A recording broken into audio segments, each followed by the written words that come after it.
On est en train de chercher des sites touristiques. En voici un.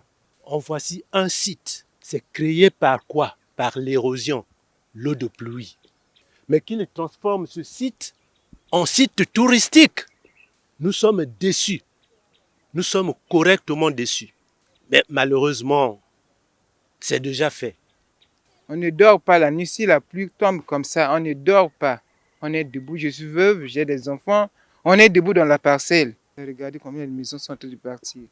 Ces victimes des glissements de terrain dans ce quartier en proie à plusieurs têtes d'érosion résument en quelques phrases le désespoir et la confusion qui animent les habitants de cette zone du quartier Kombo-Kazis.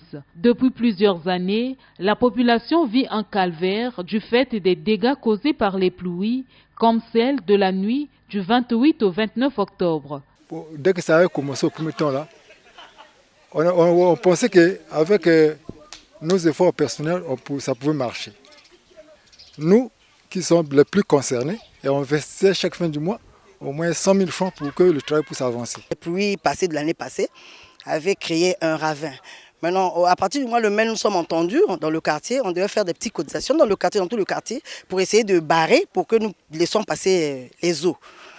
On a essayé de faire avec les faibles commencements, on a demandé de l'aide ci et là, on n'a pas trouvé.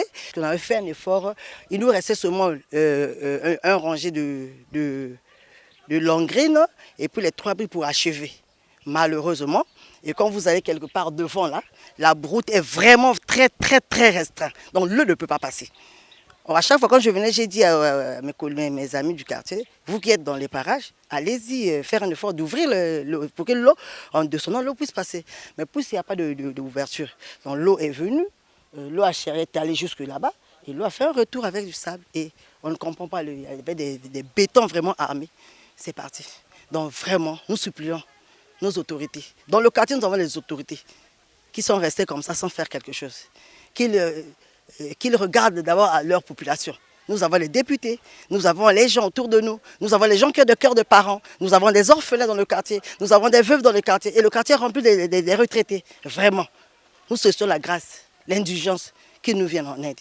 Avec déjà plusieurs habitations englouties par l'une des premières pluies de cette saison pluvieuse, le pire reste à venir pour cette zone qui court le risque de disparition si des solutions durables ne sont pas préconisées par la mairie et les autorités en charge des grands travaux.